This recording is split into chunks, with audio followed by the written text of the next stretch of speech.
पंचदेव प्रार्थना एक शक्तिशाली मंत्र है। प्रातःकाल सच्चे मन से इसे सुनने से जीवन के सभी दुख तुरंत दूर होने लगते हैं। पंचदेव प्रार्थना को प्रतिदिन सुनने से जीवन के असंभव कार्य भी संभव हो जाते हैं। तो आइए सुनते हैं यह पंचदेव प्रार्थना। गजाननं भूतगणादिसेवितं कपित्थजम्बूफलचारुभक्षणम् उमासुतं शोकविनाशकारकम् नमामि विघ्नेश्वर पादपङ्कजम्। कर्पूरगौरं करुणावतारं संसारसारं भुजगेन्द्रहारं सदा वसन्तं हृदयारविन्दे भवं भवानी सहितं नमामि। शान्ताकारं भुजगशयनं पद्मनाभं सुरेशं विश्वाधारं गगनसदृशं मेघवर्णं शुभांगं लक्ष्मीकान्तं कमलनयनं योगिभिर्ध्यानगम्यं वन्दे विष्णु भवभयहरं सर्वलोकैकनाथम्।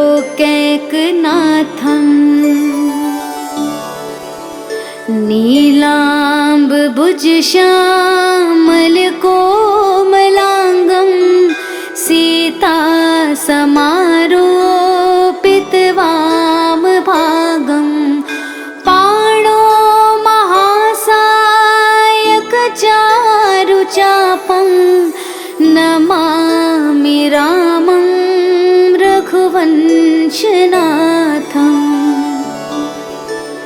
मनोजवं मारुततुल्यवेगं जितेन्द्रियं बुद्धिमतां वरिष्ठं वातात्मजं वानुरयूथमुख्यं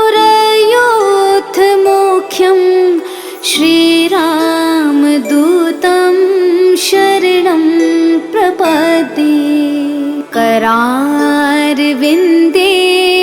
पादारविन्दं मुखारविन्दे विनिवेशयन्तं वटस्य पत्रस्य पुटेश्यानं बालं मुकुन्दं मनसा स्मरामि। या देवी सर्वभूतेषु शक्तिरूपेण संस्थिता नमस्तस्यै नमस्तस्यै नमस्तस्यै नमो नमः।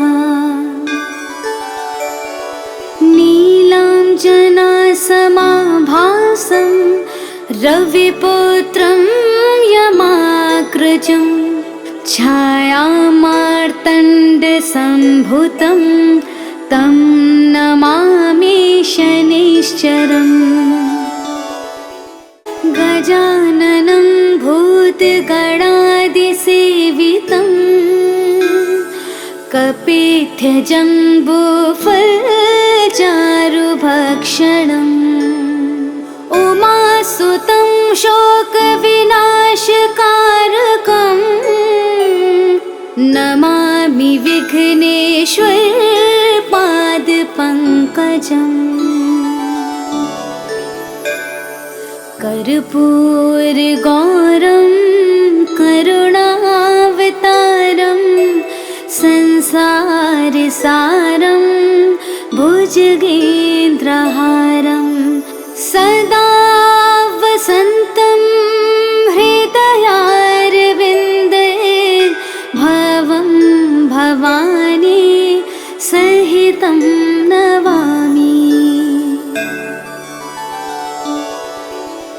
शान्ताकारं भुजगशयनं पद्मनाभं सुरेशं विश्वाधारं गगनसदृशं मेघवर्णं शुभांगं लक्ष्मीकान्तं कमलनयनं योगिभिर्ध्यानगम्यं वन्दे विष्णु भवभयहरं सर्वलोकैकनाथं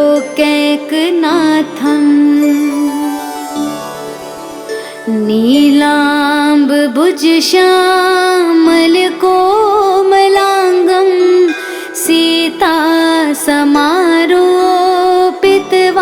सीतासमारोपितवामभागं पाणो महासायकचारुचापं नमामि रामं रघुवंशनाथं मनोजवं मारुततुल्यवेगं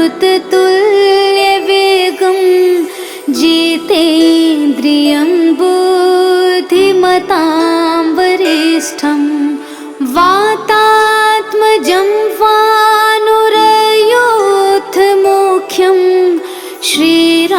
श्रीरामदूतं शरणं प्रपद्ये करारविन्देन पादारविन्दं मुखारविन्दे विनिवेशयन्तं वटस्य पत्रस्य पुटेश्यानं बालं मुकुन्दं मनसा स्मरामि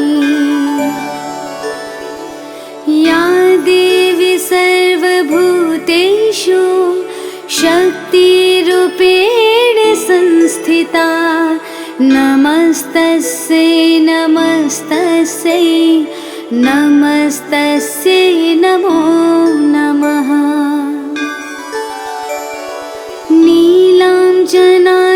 नीलाञ्जनासमाभासं रविपुत्रं यमाग्रजं छायामार्तण्डसम्भुतं तं नमामि शनैश्चरम् गजाननं भूतगणादिसेवितं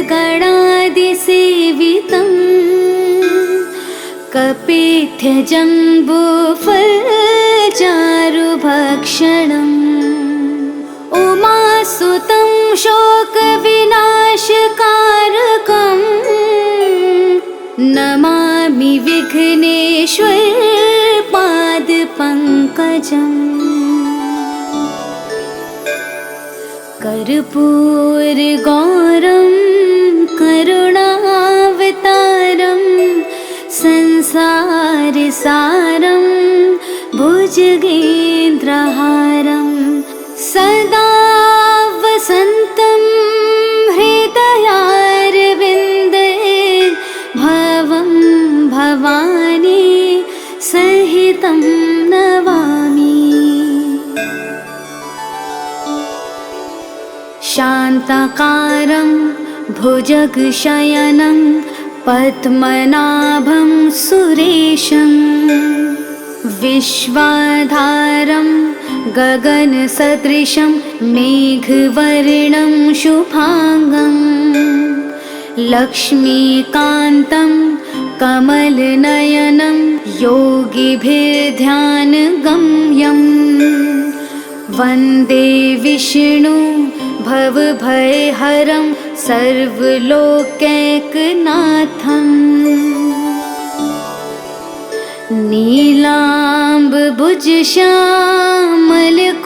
नीलाम्बुजश्यामलकोमलाङ्गं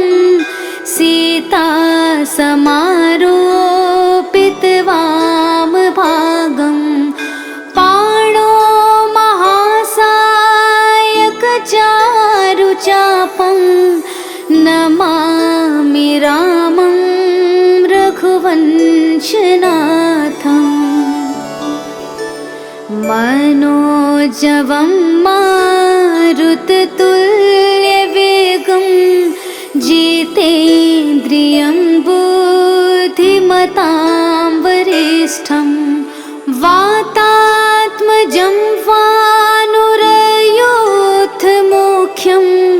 श्रीरामदूतं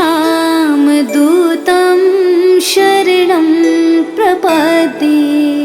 करारविन्देन पादारविन्दं मुखारविन्दे विनिवेशयन्तं वटस्य पत्रस्य पुटेश्यानं बालं मुकुन्दं मनसा स्मरामि। या देवी सर्वभूतेषु शक्तिरूपेण संस्थिता नमस्तस्यै नमस्तस्यै नमस्तस्यै नमो नमः। नीलाञ्जनासमाभासं रविपुत्रं यमाग्रजं छायामार्तण्डसम्भुतं तं नमामि शनैश्चरम्। गजाननं भूतगणादिसेवितं कपित्थजम्बूफलचारुभक्षणम् उमासुतं शोकविनाशकारकं नमामि विघ्नेश्वरपादपङ्कजम्। कर्पूरगौरं करुणावतारं संसारसारं भुजगेन्द्रहारं सदा वसन्तं हृदयारविन्दे भवं भवानी सहितं नमामि। शान्ताकारं भुजगशयनं पद्मनाभं सुरेशं विश्वाधारं गगनसदृशं मेघवर्णं शुभांगं लक्ष्मीकान्तं कमलनयनं योगिभिर्ध्यानगम्यं वन्दे विष्णु भवभयहरं सर्वलोकैकनाथम्।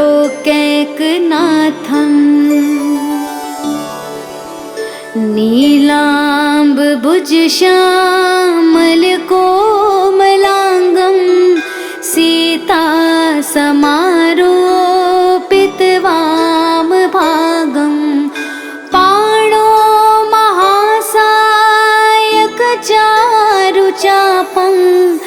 नमामि रामं रघुवंशनाथम्। मनोजवं मारुततुल्यवेगं जितेन्द्रियं बुद्धिमतां वरिष्ठं वातात्मजं वानुरयोधमुख्यं श्रीरामदूतं शरणं प्रपद्ये। करारविन्देन पादारविन्दं मुखारविन्दे विनिवेशयन्तं वटस्य पत्रस्य पुटेश्यानं बालं मुकुन्दं मनसा स्मरामि। या देवी सर्वभूतेषु शक्तिरूपेण संस्थिता नमस्तस्यै नमस्तस्यै नमस्तस्यै नमो नमः। नीलाञ्जनासमाभासं रविपुत्रं यमाग्रजं छायामार्तण्ड मार्तण्डसम्भुतं तं नमामि शनिश्चरम्।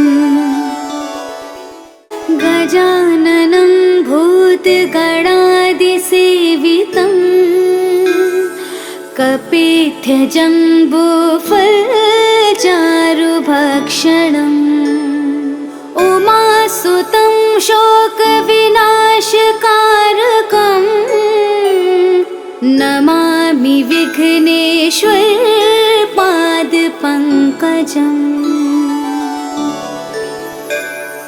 कर्पूरगौरं करुणावतारं संसारसारं भुजगेन्द्रहारं सदा वसन्तं हृदयारविन्दे भवं भवानी सहितं नमामि। शान्ताकारं भुजगशयनं पद्मनाभं सुरेशं विश्वाधारं गगनसदृशं मेघवर्णं शुभांगं लक्ष्मीकान्तं कमलनयनं योगिभिर्ध्यानगम्यं वन्दे विष्णु भवभयहरं सर्वलोकैकनाथम्। नीलाम्बुजश्यामलकोमलाङ्गं सीतासमारोपितवामभागं पाणो महासायकचारुचापं नमामि रामं रघुवंशनाथम्।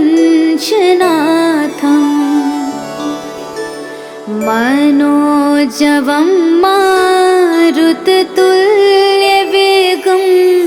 जितेन्द्रियं बुद्धिमतां वरिष्ठं वातात्मजं वानुरयोधमुख्यं श्रीरामदूतं शरणं प्रपद्ये। करारविन्देन पादारविन्दं मुखारविन्दे विनिवेशयन्तं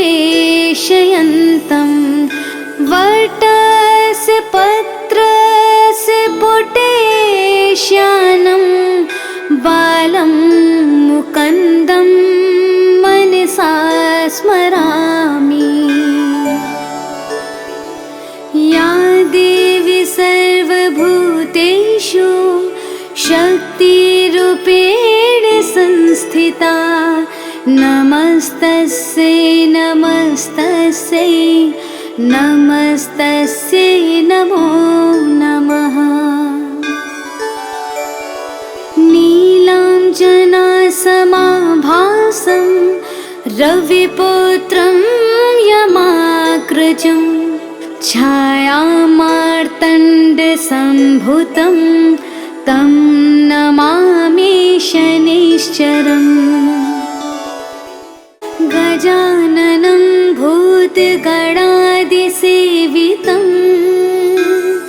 कपित्थजम्बूफलचारुभक्षणम् उमासुतं शोकविनाशकारकम् नमामि विघ्नेश्वर पादपङ्कजम्। कर्पूरगौरं करुणावतारं संसारसारं भुजगेन्द्रहारं सदा वसन्तं हृदयारविन्दे भवं भवानी सहितं नमामि। शान्ताकारं भुजगशयनं पद्मनाभं सुरेशं विश्वाधारं गगनसदृशं मेघवर्णं शुभांगं लक्ष्मीकान्तं कमलनयनं योगिभिर्ध्यानगम्यं वन्दे विष्णु भवभयहरं सर्वलोकैकनाथम्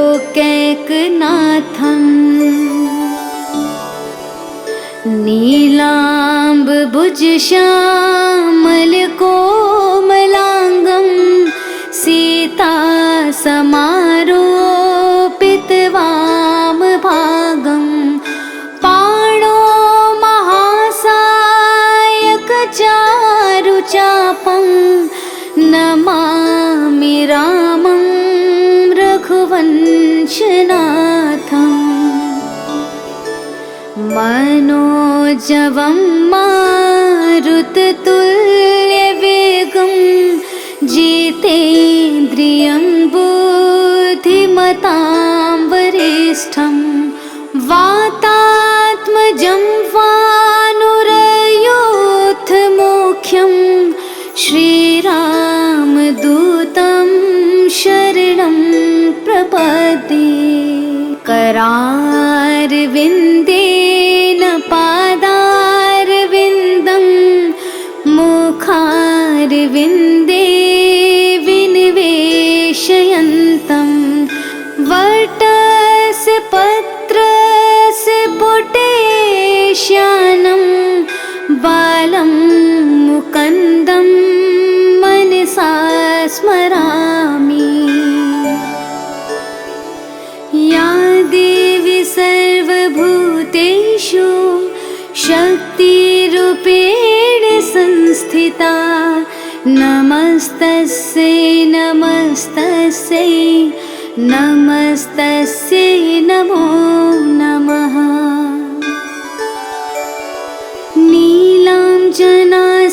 नीलाञ्जनासमाभासं रविपुत्रं यमाग्रजं छायामार्तण्डसम्भुतं तं नमामि शनैश्चरम् गजाननं भूतगणादिसेवितं कपित्थजम्बूफलचारुभक्षणम् उमासुतं शोकविनाशकारकम् नमामि विघ्नेश्वर पादपङ्कजम् कर्पूरगौरं करुणावतारं संसारसारं भुजगेन्द्रहारं सदा वसन्तं हृदयारविन्दे भवं भवानी सहितं नमामि। शान्ताकारं भुजगशयनं पद्मनाभं सुरेशं विश्वाधारं गगनसदृशं मेघवर्णं शुभांगं लक्ष्मीकान्तं कमलनयनं योगिभिर्ध्यानगम्यं वन्दे विष्णु भवभयहरं सर्वलोकैकनाथम् नीलाम्बुजश्यामलकोमलाङ्गं सीतासमारोपितवामभागं पाणो महासायकचारुचापं नमामि रामं रघुवंशनाथम् मनोजवं मारुततुल्यवेगं जितेन्द्रियं बुद्धिमतां